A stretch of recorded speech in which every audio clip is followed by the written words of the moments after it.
ఈరోజు కథని మొదలు పెడతాం. నా ఛానల్ని ఫస్ట్ టైం చూస్తున్న వాళ్ళు ఎవరైనా ఉంటే ఛానల్ని సబ్స్క్రైబ్ చేసుకుని వీడియోని చూడడం స్టార్ట్ చేయండి.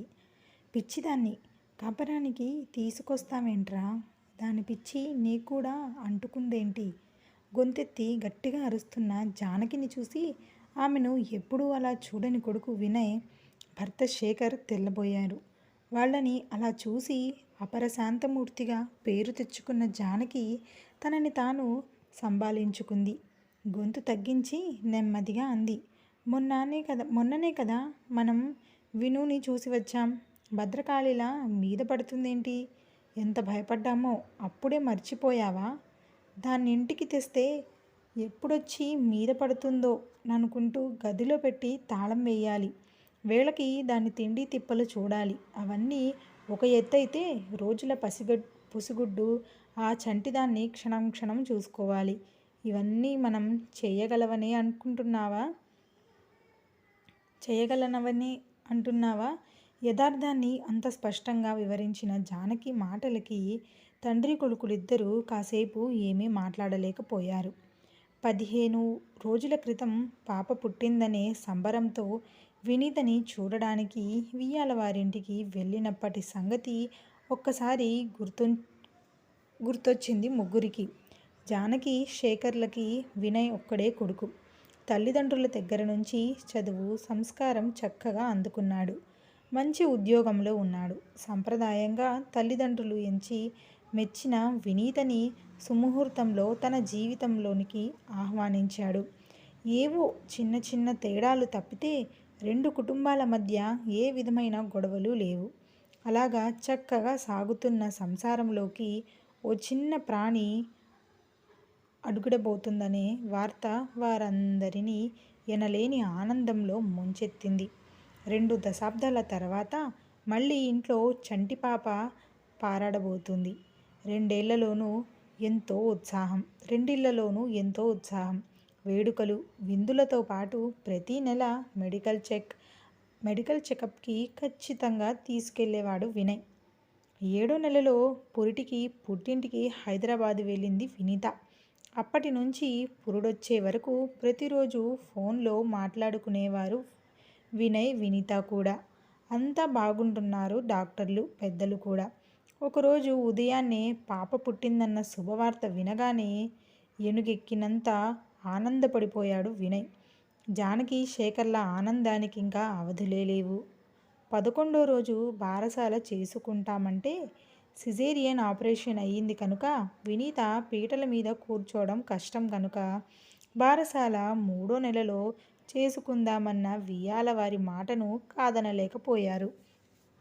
కానీ మనవరాలిని చూడడానికి 3 నెలలు ఆగలేక పురుడొచ్చిన 15 రోజులకి నక్షత్రం మంచిదే కనుక పాపని చూస్తామంటూ చెన్నై నుంచి ముగ్గురు హైదరాబాదు వియ్యాల వారింటికి వచ్చారు. వీళ్ళని చూసి కాస్త ఇబ్బంది పడుతూనే ఆహ్వానించారు వినీత తల్లిదండ్రులు భాస్కర్, సుగుణ. ఏది మా మనవరాలు అంటూ ఇంట్లో అడుగు పెడుతూనే చొరవగా బెడ్రూమ్ల వైపు వెళ్ళబోతున్న జానకిని వినీత ఉన్న రూమ్ వైపు తీసుకెళ్ళింది సుగుణ. చంటిపిల్ల పడుకుందేమో అనుకుంటూ చప్పుడు చేయకుండా నెమ్మదిగా తలుపులు తోసింది జానకి. చీకటిగా ఉన్న గదిలోకి సన్నగా పడిన వెలుతురు గీతని చూసిన వినీత పక్కమీంచి ఒక్క ఉడుటున లేచింది. నెమ్మదిగా తలుపు తోసుకు తొంగి చూస్తున్న అత్తగారిని చూసింది. అంతే, ఒక్కసారిగా పక్కనే పడుకోబెట్టుకున్న చంటి పాపని అమాంతం గుండెలకు హత్తుకుంది. పో పో, నేను నా పాపని ఇవ్వను, పో బయటకి అంటూ గట్టిగా అరవడం మొదలెట్టింది. స్థాణువయింది జానకి. గట్టిగా అరుపులు వినిపించి వెనకనే ఉన్న శేఖర్, వినయ్ కాస్త తొంగి చూశారు. చెదిరిపోయిన జుట్టుతో, బెదురుతున్న కళ్ళతో, తెచ్చి పట్టుకున్న కోపంతో గట్టిగా అరుస్తున్న వినీతని చూసి తెల్లబోయారు. హడలిపోయిన జానకి వెంటనే తలుపులు మూసేసి వెనక్కి తిరిగింది. పాలిపోయిన మొహాలతో భాస్కర్, సుగుణలు క్షమించమన్నట్టు చూశారు వీళ్ళని. అప్పుడే అక్కడికొచ్చిన ఫ్యామిలీ డాక్టర్ మహేష్ జరిగింది గ్రహించి అందరినీ ఉద్దేశిస్తూ, రండి కూర్చుందాం, అంటూ వాళ్ళని హాల్లో సోఫాల వైపు నడిపించాడు. డాక్టర్ గారు ఇప్పుడే ప్రయాణం చేసొచ్చారు. కాస్త కాఫీలు తాగాక అందరూ చెబుదురుగాని అంతా చెబుదురుగాని అంది వినీత తల్లి సుగుణ. అవునండి, ముందు కాస్త రిలాక్స్ అవ్వండి, అప్పుడు మాట్లాడుకుందాం అంటున్న డాక్టర్ మాటలు అర్థం కాక ఒకరి మొహాలొకరు చూసుకున్నారు జానకి, శేఖరు, వినయ్. వరాల మొలక చంటి పాపని చూడడానికి ఉప్పొంగుతున్న ఉత్సాహంతో వచ్చిన ఆ ముగ్గురు రాక్షసిలా అరుస్తూ మీద పడుతున్న వినీతని చూసి తానువులయ్యారు. వారికసలు నోటమ్మట మాట అనేదే రాలేదు. భాస్కర్ సుగుణల బలవంతం మీద స్నానాలు చేసి కాఫీ టిఫిన్లు ముగించి అందరూ హాల్లో కూర్చొని స్థిమితపడ్డాక భాస్కర్ వాళ్ళ ఫ్యామిలీ డాక్టర్ మహేష్ నెమ్మదిగా మాట్లాడడం ప్రారంభించాడు. ముందుగా జానకిని చూసి, అమ్మా, మీరు కంగారు పడకండి, అంతా వివరంగా చెప్తాను అంటూ అందరిని ఉద్దేశించి చెప్పసాగాడు. మొదటి నుంచి జరిగిందంతా చెప్తాను. చదువు సంస్కారం ఉన్నవాళ్ళు అర్థం చేసుకుంటారని అనుకుంటున్నాను. మామూలుగా 9 నెలలు నిండాక మీ కోడలు వినీతని చెకప్కి తీసుకెళ్ళినప్పుడు బేబీ బాగా తయారయ్యిందని, ఎప్పుడైనా పొరుడు రావచ్చని గైనకాలజిస్ట్ చెప్పింది. అలా చెప్పాక కూడా వారం గడిచినా నొప్పులు రాక అనీజీగా అనిపిస్తే హాస్పిటల్లో జాయిన్ చేసుకుంది. మామూలుగా నొప్పులొస్తే పర్వాలేదు, లేకపోతే పరిస్థితిని బట్టి సిజేరియన్ చేస్తాను అంది. అదంతా మీకు తెలిసిందే కదా. కానీ అప్పుడే వినీత మనసులో ఒక సందేహానికి ఒక బీజం పడింది. అదేమిటంటే సిజేరియన్ చేసినప్పుడు తనకు మత్తుమందు ఇస్తారని, అలా ఇచ్చినప్పుడు తనకి తెలియకుండా తన పాపని తీసుకెళ్ళిపోతారని ఒక విధమైన భయోద్వేగానికి లోనయింది. మరి అలా ఎందుకు అనుకుందో మాకు తెలియదు, కానీ అలా జరగదని మేమెంత నచ్చ చెప్పినా వినలేదు. ఆపరేషన్కి కానీ మత్తుమందు ఇవ్వడానికి కానీ ఒప్పుకోలేదు. ఇంకా సిజేరియన్ చేయక తప్పని పరిస్థితుల్లో ఒక విధంగా బలవంతంగానే వినీతకి అనెస్థీషియా ఇవ్వవలసి వచ్చింది. ఆపరేషన్ అంతా బాగానే అయ్యింది, పాప కూడా హెల్దీగానే ఉంది అని అందరం సంతోషిస్తున్న టైంలో తెలివిలోకి వచ్చిన వినీత ప్రవర్తన విచిత్రంగా మారిపోయింది. పాపని ఒక్క క్షణం వదిలిపెట్టడం లేదు. ఒక్క క్షణం వదిలినా ఎవరో తీసుకెళ్ళిపోతారేమోననే భయం ఎందుకో తనలో ప్రవేశించింది. తన దగ్గరికి ఎవరైనా వస్తే చాలు తన పాపని తీసుకెళ్ళిపోతారనే భయంతో చంటి పిల్లని మరింత దగ్గరికి తీసుకుని గట్టి గట్టిగా అరిచేస్తోంది. ఎందుకిలా చేస్తుందో మాకేమీ అర్థం కావటం లేదు. ఆపరేషన్ అంతా బాగా అయ్యి తల్లి బిడ్డ క్షేమంగా ఉన్నారని సంతోషపడుతుండగానే ఏమిటో వినీత ప్రవర్తన ఇలా మారిపోయింది. వింటున్న శ్రోతలు నిశ్చేతులయ్యారు. డాక్టర్ చెప్పడం ఆపగానే కళ్ళనీళ్ళ పర్యంతమైపోతూ తనకు తెలియకుండా మత్తుమందు ఇచ్చేశామని, మా మీద కూడా నమ్మకం పోయి పాపని మా చేతికి కూడా ఇవ్వడం లేదు, ఎవరొచ్చి తన పాపని తీసేసుకుంటారో అన్నట్టు గాలి కూడా రాకుండా తలుపులు కిటికీలు మూసేసుకుని ఆ చంటిదాన్ని ఒళ్ళో పెట్టుకు కూర్చుంటుంది. అందుకే ఇప్పుడు మీరు వెళ్ళగానే పాపని తీసేసుకుంటారేమోనని అంత గట్టిగా అరిచేసింది అంది సుగుణ. వింటున్న శేఖర్ కుటుంబం తెల్లబోయింది. వినయ్ వినీతల వివాహం జరిగి అప్పటికి 4 ఏళ్ళయింది. అత్తగారిని తల్లి స్థానంలో నిలబెట్టుకుని ఆవిడ చెప్పినట్టే వినయ్ వాళ్ళ కుటుంబ పద్ధతులకి సాంప్రదాయాలకి చాలా తొందరగా అలవాటు పడిపోయింది వినీత.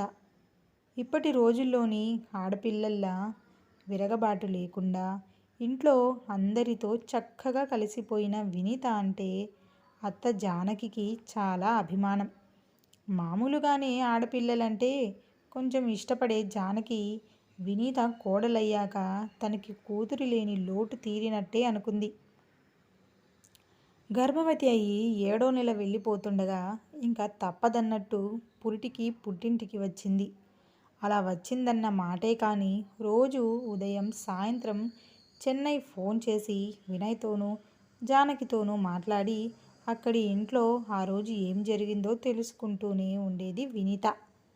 అంతగా తమ ఇంట్లో కలిసిపోయిన వినీత ఇలా రాక్షసిలా అరుస్తూ మీద పడిపోవడమేమిటో అస్సలు అర్థం కాలేదు వాళ్ళ ముగ్గురికి. అందులోనూ ఇప్పుడు డాక్టర్ చెప్తున్నది వింటుంటే పాపని వాళ్ళ అమ్మా నాన్నలకి కూడా ఇవ్వట్లేదని, ఎవ్వరిని దగ్గరికి కూడా రానివ్వటం లేదని తెలిసి ఇంకా ఆశ్చర్యపోయారు. జరిగినదంతా శ్రద్ధగా వింటున్న శేఖర్ కాస్త తేరుకొని, మరి స్పెషలిస్ట్ ఎవరికీ చూపించలేదా? ఇదంతా మాకెందుకు చెప్పలేదు అని అడిగాడు. సుగుణ నెమ్మదిగా చెప్పింది. 2 రోజులు మధ్య మధ్యలో తెలివొచ్చి అలా అంటున్నా మేమేవీ పట్టించుకోలేదు. 3వ రోజు నుంచి ఈ ప్రవర్తన ఏదో వింతగా అనిపించి డాక్టర్ని అడిగాము. వాళ్ళన్నారు, కొంతమంది ఆడవాళ్ళకి డెలివరీ అయ్యాక నరాల బలహీనతల వల్ల, శరీరంలో జరిగే విపరీతమైన హార్మోన్ల మార్పుల వల్ల ఇలాగా ప్రవర్తిస్తుంటారని, 4 రోజుల్లో సరైపోతుందని చెప్పారు. 4 రోజులేమిటి? అప్పుడే 15 రోజులైపోయింది కదా అడిగింది జానకి. భాస్కర్ అందుకున్నాడు. అవునండి, వారం దాకా ఓపిక పట్టాము. తర్వాత మాకు భయం వేసి స్పెషలిస్ట్ని కలిశాము. వాళ్ళు టెస్టులు చేసి హార్మోన్ల మార్పు ప్రభావం చాలా ఎక్కువగా ఉందని చెప్పి దానికి తగ్గ మందులు ఇచ్చారు. ఈ వారమంతా వాడాము. రోజు రోజుకి విను ధోరణి విపరీతమైపోవడం తప్పితే ఎక్కడా ఆ మందుల ప్రభావం కనిపించలేదు. మరిప్పుడెలా? ఆతృతగా అడిగాడు వినయ్. డాక్టర్ మహేష్ వినయ్ వైపు తిరిగి చెప్పాడు. కంగారు పడకండి. ఇది ముందు నరాల బలహీనత అనుకున్నాం, తర్వాత హార్మోన్ల ప్రభావం అనుకున్నాం. ఏదీ ఇదమిద్ధంగా తేలలేదు. రేపు ఇంకో స్పెషలిస్ట్ దగ్గర అపాయింట్మెంట్ తీసుకున్నాం. మీరెలాగూ వచ్చారు కనుక ఆ స్పెషలిస్ట్ దగ్గరికి మీరు రండి. ఈ రోజుల్లో వైద్యం బాగా అభివృద్ధి చెందింది. అసలు రోగమేమిటో తెలియాలి తప్పితే అన్నిటికీ చక్కటి మందులున్నాయి. వినీత మామూలుగా ఆరోగ్యవంతురాలే కనుక ఇదేదో తాత్కాలిక సమస్య అయ్యుంటుంది. రేపు ఆ డాక్టర్ని అందరి సందేహాలు అడుగుదాం. డాక్టర్ మాటలు విన్న శేఖర్, జానకి, వినయ్లకి ఏం మాట్లాడాలో తోచలేదు. భాస్కర్ కల్పించుకొని, బావగారు, దయచేసి రేపు మీరు కూడా మాతో రండి. మాకసలే ఈ పిల్ల ఇలా అయ్యిందేమిటా అని బెంగగా ఉంది. మీరు పక్కనుంటే కాస్త ధైర్యంగా ఉంటుంది అన్నాడు. అంతకన్నానా? అసలు రేపు విషయమేమిటో కనుక్కుందాం. ఏం మాట్లాడాలో తెలియని పరిస్థితిలో ఉన్న శేఖర్ భాస్కర్కి మాటిచ్చేశాడు. వినయ్కైతే అంతా అయోమయంగా అనిపించింది. ఈ వినీత తన వినీతేనా అన్న అనుమానం వచ్చింది. ఎప్పుడూ చక్కగా తయారయ్యి నెమ్మదిగా మాట్లాడుతూ నవ్వుతూ చలాకీగా ఉండే ఆ వినీతెక్కడా? ఇలా చిందరవందరగా ఉన్న జుట్టుతో, ఎర్రబడ్డ కళ్ళతో, గట్టిగా అరుస్తూ రాక్షసిలా మీద పడిపోతున్న ఈ వినీత ఎక్కడా? అసలెక్కడైనా పోలికంటూ ఉందా? మొన్నటిదాకా తను, వినీత పుట్టబోయే పాప గురించి ఎన్ని కలలు కన్నారు, ఎన్ని కబుర్లు చెప్పుకున్నారు. ఇప్పుడు ఆ పాపని చూడడానికే కుదరడం లేదే. ఎందుకిలా జరిగింది? తల పట్టుకొని కూర్చున్నాడు. జానకి నెమ్మదిగా కొడుకు దగ్గరికి చేరింది. కంగారు పడకు నాన్నా, రేపు డాక్టర్ దగ్గరికి వెడతారుగా, ఆయనకంతా తెలుస్తుంది అంటూ కొడుకుని ఓదార్చింది. కానీ ఆమెకి మటుకు ఇదంతా ఏదో సీరియస్ విషయమే అయ్యుండాల్సినిపించింది. ఎంతమంది పురుళ్ళు పోసుకోవటం లేదు. అందరికీ హార్మోన్ల మార్పులు ఇంత విపరీతంగా ఉంటాయా? ముఖ్యంగా పాప దగ్గరికి ఎవరిని రానికపోవడమేంటి? ఎంత సర్దుకుందామనుకున్నా సర్దుకోలేకపోతుంది జానకి. మర్నాడు స్పెషలిస్ట్ దగ్గరికి వినీత రిపోర్ట్లు తీసుకుని అందరూ వెళ్ళారు. ఆయన కేసునంతా క్షుణ్ణంగా పరిశీలించారు. వీళ్ళందరినీ కూర్చోబెట్టి వివరించారు. చూడండి, మీరందరూ చదువుకున్నవారు, ప్రపంచం జ్ఞానం ఉన్నవారు. ఇప్పుడు మీకందరికీ తెలుసున్నదైనా ఒక విషయం వివరించాలి.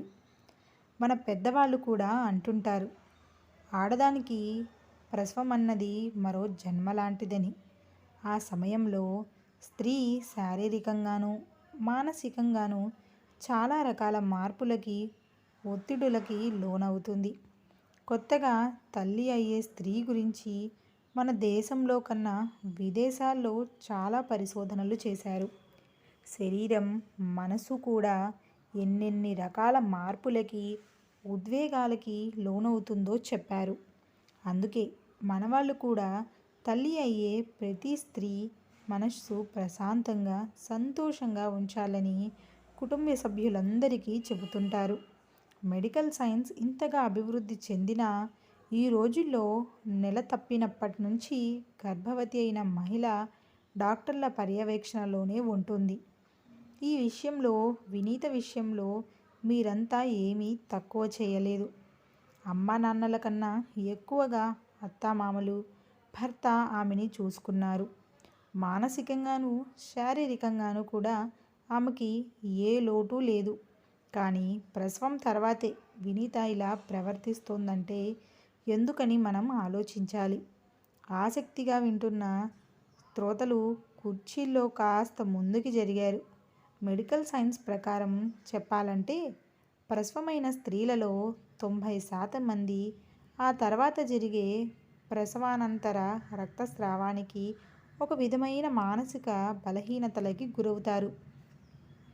కానీ అందులో 50% మంది ఆ తర్వాత 4 రోజుల్లోనే మానసికంగా దానిలోంచి బయటపడతారు. మరో 20% మంది ప్రసవమైన 2 వారాల్లో మామూలు మనుషులవుతారు. కానీ 20% మందిలో మటుకు ఈ మానసిక రుగ్మత అన్నది 2 వారాలైనా పోదు. ఆ కోవలోకే వచ్చింది ఇప్పుడీ వినీత. ఎందుకంటారండి? ఆతృతగా అడిగింది సుగుణ.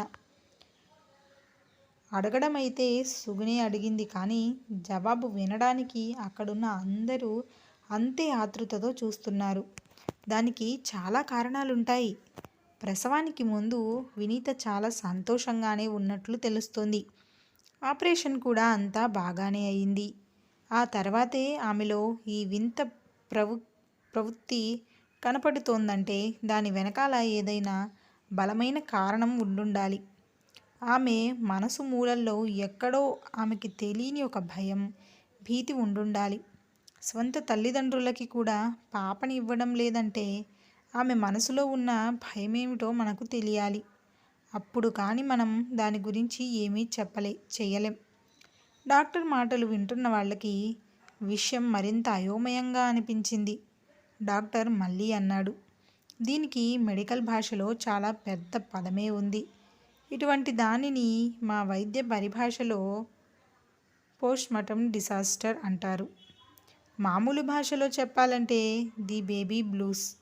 10% కేసుల్లో ప్రసవమైన తర్వాత కలిగే శారీరక, మానసిక అస్థిరత్వం వల్ల, శరీరంలో విపరీతంగా జరిగే హార్మోన్ల మార్పుల వల్ల మనసు మూలల్లో ఎప్పుడో దాగున్న భయాలన్నీ బయటపడతాయి. ఇప్పుడు వినీత 10% మహిళల్లో వచ్చే మానసిక రుగ్మతతో ఉంది. దానికి కారణాలేమిటో కనుక్కోవాలి. ఎలా తెలుస్తుంది డాక్టర్? భాస్కర్ వెంటనే అడిగాడు. మీరు కంగారు పడకండి. నాకు తెలిసిన సైకియాట్రిస్ట్ ఉన్నాడు. నేను స్పెషల్ కేస్గా చెప్తాను. మీరు వెళ్ళి ఆయన్ని కలవండి. కంగారేం లేదు, అంతా సరైపోతుంది అంటూ ఆ సైకియాట్రిస్ట్ పేరు, నెంబరు రాసి భాస్కర్కి ఇచ్చాడు. సైకియాట్రిస్ట్ అన్న మాట వింటుండగానే అందరి మొహాల్లోనూ మార్పులొచ్చేశాయి. సుగుణ మొహంలో కంగారు కనపడితే శేఖర్ మొహంలో ఆశ్చర్యం కనపడింది. వినయ్ మొహం పాలిపోయింది. జానకికి నోట మాట రాలేదు. యాంత్రికంగా నమస్కారం చేస్తూ డాక్టర్ దగ్గర సెలవు తీసుకున్నారందరూ.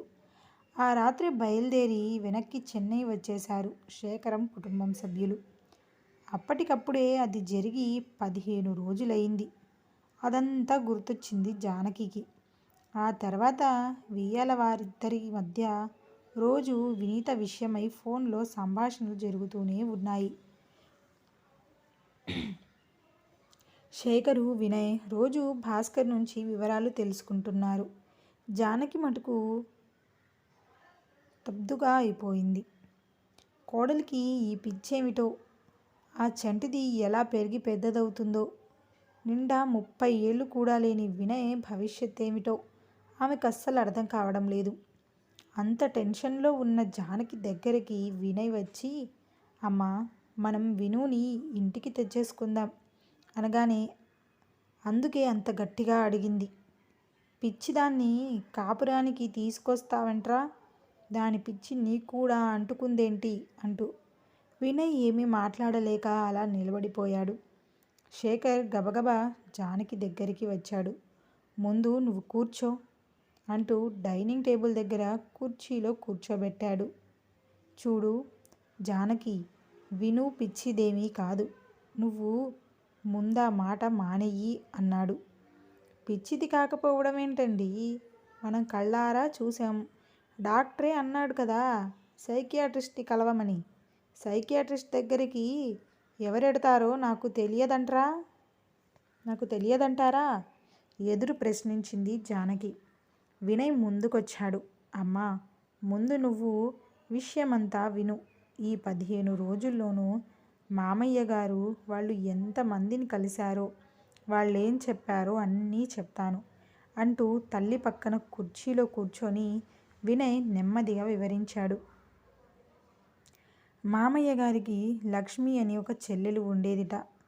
అంటే వినుకి మేనత్తన్నమాట. ఆవిడ పెద్దింట్లో మెట్టి సుఖపడాలని వాళ్ళ అమ్మా నాన్న బోలెడు కట్నమిచ్చి సంపన్నుల ఇంటి కోడలిని చేశారట.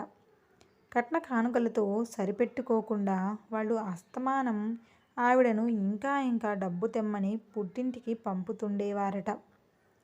ఆ సమయంలోనే మామయ్య గారి తండ్రికి వ్యాపారంలో నష్టం వచ్చిందట. అందుకని వియ్యాలవారు అడిగినవి ఇవ్వలేకపోయారట. అప్పుడే ఆ విను మేనత్త లక్ష్మికి మగపిల్లాడు పుట్టాడట. లక్ష్మి అత్తవారొచ్చి పాలు తాగుతున్న పురిటి కందుని లక్ష్మి వద్దని వేడుకుంటున్నా వినకుండా, వీడు మా వంశాంకురం, నువ్వు డబ్బు తీసుకుని మా ఇంటికొచ్చే వీణ్ణి చూసేది అంటూ బలవంతంగా లాక్కుపోయారట. ఆ బాధ భరించలేక పచ్చి బాలెంతరాలు లక్ష్మి అస్తమానం పిల్లవాడి కోసం ఏడుస్తూ ఉండేదట. ఆ ఏడుపే ఆ పచ్చి బాలెంతరాలిని ఉన్మాదంలోకి దింపిందట. ఒక గుడ్డల మూట పట్టుకొని నా బాబుని నేనివ్వను అంటూ తిండి తిప్పలు లేకుండా హృదయ విదారకంగా ఏడ్చేదట. ఎవ్వరిని ఆఖరికి వాళ్ళ అమ్మా నాన్నల్ని కూడా ఆ గుడ్డల మూటని పట్టుకోనిచ్చేది కాదట. ఆ గుడ్డల మూటే తన బిడ్డ అన్న భ్రమలోనే ఉండేదట. డబ్బు సమకూర్చలేక ఆమెని అత్తింటికి పంపలేకపోయారట తల్లిదండ్రులు. తను కన్న బిడ్డని మళ్ళీ చూడలేకపోయిందట విను మేనత్త లక్ష్మి. ఆ భ్రమలోనే ఆవిడ చనిపోయిందట. ఇదంతా సరిగ్గా వినుకి 8 ఏళ్లప్పుడు జరిగింది. తెలిసి తెలియని వయసులో ఇంట్లో మేనత్త పిల్లవాడి కోసం ఏడ్చే ఏడుపు విను మనస్సులో ముద్రపడిపోయింది. ఆ విషయం ఆమె మనసు పొరల్లో ఎక్కడ ఉందో కానీ మళ్ళీ వినుకి డెలివరీ కోసం మత్తుమందు ఇస్తారన్నప్పుడు గుర్తొచ్చింది. తనకు మత్తుమందులు ఇచ్చేసి తన పాపను తీసుకెళ్ళిపోతారనే దృఢమైన అభిప్రాయం కలిగింది వినుకి.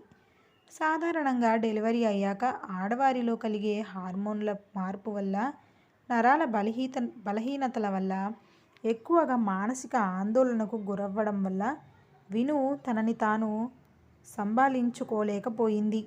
అందుకని అలా ప్రవర్తించింది. అంతేకాని విను పిచ్చిది కాదమ్మా. విను గురించి అంత వివరంగా చెప్తున్నా వినయ్ని విచిత్రంగా చూసింది జానకి. శేఖర్ ముందుకొచ్చాడు. అవును జానకి, ఈ 15 రోజుల్లోనూ రోజు బావగారితో మాట్లాడుతున్నాను కదా, ఆయన చెప్పారు.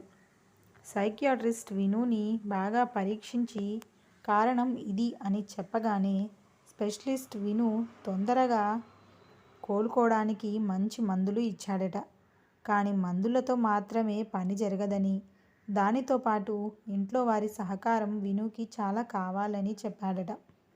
వాళ్ళు కౌన్సిలింగ్లో ఎలా చెప్పారో అలాగే జాగ్రత్తలు విను మనసు కుదుట పడేటట్టు చూసుకున్నారట ఇన్నాళ్ళు. నెమ్మదిగా మార్పు కనబడుతోందట.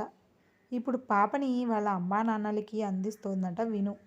వాళ్ళతో పాటే మన సహకారం కూడా ఉంటే తొందరగా మనుషుల్లో పుడుతుందని డాక్టర్లు చెప్పారట.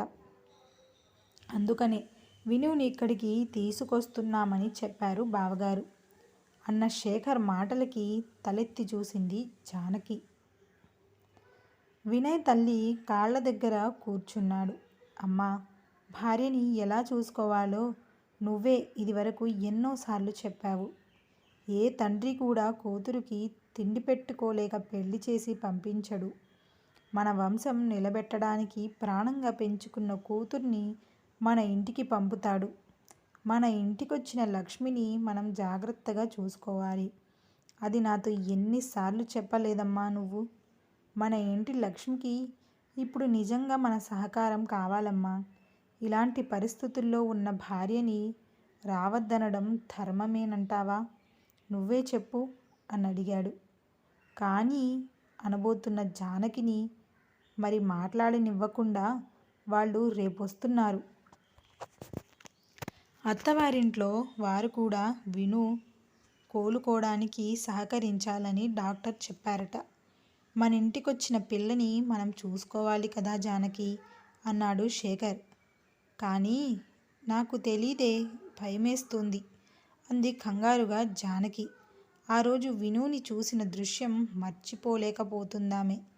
ఏం పర్వాలేదు, విను అమ్మా నాన్న కూడా వస్తున్నారు, అంతా ఉన్నాం కదా అన్నాడు శేఖర్. జానకి మనసుకి సర్ది చెప్పుకుందుకు ప్రయత్నిస్తోంది. మర్నాడు సాయంకాలం ఫ్లైట్కి చంటి పిల్లని వినుని తీసుకుని వచ్చారు భాస్కర్, సుగుణలు. భయంగా కోడలిని పరిశీలించింది జానకి. 15 రోజుల క్రితం కన్నా కాస్త మార్పు కనబడుతుంది. కానీ విను కళ్ళల్లో ఆ బెదురు, భయం పోలేదు. తల్లి భుజాల చుట్టూ చెయ్యి వేసి నెమ్మదిగా నడిపిస్తూ లోపలికి తీసుకువస్తే అడుగులో అడుగు వేసుకుంటూ వచ్చింది విను. 4 ఏళ్లపాటు మసిలిన ఇంటిని కూడా కొత్త ఇంటిగా చూస్తున్నట్టు గోడలు, కప్పు చూడడం మొదలుపెట్టింది. క్షణక్షణం చంటి పిల్లని తనకు మరీ దగ్గరగా పొదువుకుంటుంది. డాక్టర్లు హారతివ్వడం, దిష్టి తీయడం లాంటివి చెయ్యొద్దని, దానివల్ల అనుమానాలు తలెత్తవచ్చు అన్నారని భాస్కర్ దగ్గర విని ముందే శేఖరం చెప్పడం వలన జానకి అలాంటివేమీ చెయ్యలేదు. సుగుణ నెమ్మదిగా వినుని ఆమె గదిలోకి తీసుకెళ్ళింది. ఒక్క సుగుణకి తప్పితే మరింకెవ్వరికి చేతికి పాపనివ్వడం లేదు విను. శేఖర్ కుటుంబ సభ్యులందరికీ భాస్కర్ డాక్టర్ చెప్పినవన్నీ వివరించాడు. వినీతతో ఏం మాట్లాడాలో, ఎలా ప్రవర్తించాలో అన్నీ విపులంగా చర్చించాడు. అవన్నీ విన్న జానకి భయపడింది. అది చూసిన సుగుణ, వదినగారు, వినుకి పూర్తి నయమయ్యేదాకా మేం కూడా ఇక్కడే ఉంటామండి.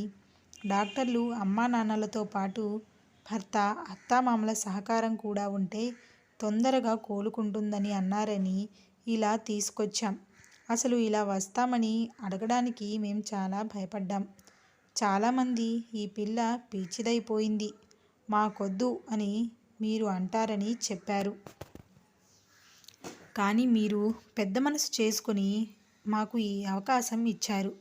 మీకు ఎన్ని దండాలు పెట్టినా తక్కువే అంటూ కళ్ళ నీళ్లతో 2 చేతులు ఎత్తి దండం పెట్టింది.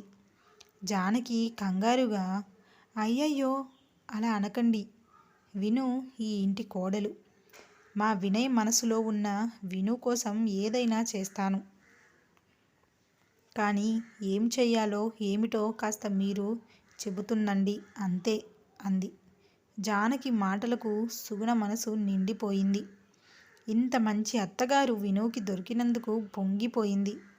ఏమీ లేదండి, ఎవరైనా పాపని తన దగ్గర నుంచి తీసుకెళ్ళిపోతారనే భయం వినులో పోవాలంటే ఇంట్లో ఉన్న వాళ్ళ మీద వినుకి నమ్మకం కలగాలని డాక్టర్ చెప్పాడు. ఈ వారం రోజుల్లోనూ మా మీద నమ్మకం కలిగింది వినుకి. ప్రసవానంతరం ఇలా నరాల బలహీనతకి, హార్మోన్ల మార్పుల్లో వచ్చే మానసిక రుగ్మతలకి మందులు వాడుతున్నప్పుడే చుట్టూ ఉన్నవాళ్ళు కూడా వినుకి మానసిక ధైర్యం అందిస్తే తొందరగా కోలుకుంటుందని డాక్టర్ చెప్పారు.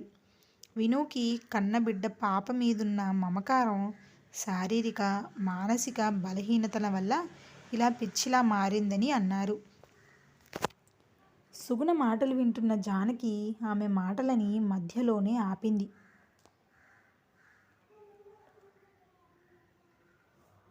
పిచ్చి అనకండి వదిన గారు, అది కన్న కడుపు మీద ప్రేమ. ఆ ప్రేమ వ్యక్తపరిచే తీరు మనకి పిచ్చిలా కనిపిస్తుందంతే. మీరు వినీతని తీసుకుని వస్తున్నారన్న విషయం తెలిసి శ్రేయోభిలాషుల మనుకునే కొంతమంది మమ్మల్ని కూడా హెచ్చరించారు. సైకియాట్రిస్ట్ దగ్గర వైద్యం చేయించుకుంటున్న పిల్లని మీరు ఇంటికి తెచ్చుకోనక్కర్లేదు. పిచ్చిదంటే ఏ కోర్టుదైనా సులభంగా విడాకులు ఇచ్చేస్తుంది. ఆ పిచ్చిదాన్ని వదిలించుకుని మరో అమ్మాయిని తెచ్చుకోండి అంటూ ఉచిత సలహాలు చాలా ఇచ్చారు. అలా కుదరదన్నామని మమ్మల్ని పిచ్చివాళ్ళనే అన్నారు. లోకం తీరు అంతేనండి. పిచ్చికి ప్రేమకి తేడా తెలుసుకోలేరు. నాకేదో గొప్ప మనసుందని మీరు అంటున్నారు కానీ కాదండి, నేను అమ్మని. నా కొడుకు మీద నాకు పిచ్చి ప్రేమే. అందుకనే ఆ కొడుకు కోసమే వినుని దగ్గరికి రానిచ్చాను. ఆ కొడుకు సంతోషం కోసం ఏవైనా చేస్తాను. ఆ ప్రేమకి మీరు మరో పేరు పెట్టుకుంటే పిచ్చి అనే అనుకోండి. ప్రేమ పిచ్చి ఒకటే అంటున్న జానకికి చేతులెత్తి దండం పెట్టింది సుగుణ. కథ చాలా బాగుంది. నాకైతే చాలా బాగా నచ్చిందండి. ఈ చక్కటి కథ పేరు ప్రేమ పిచ్చి ఒకటే.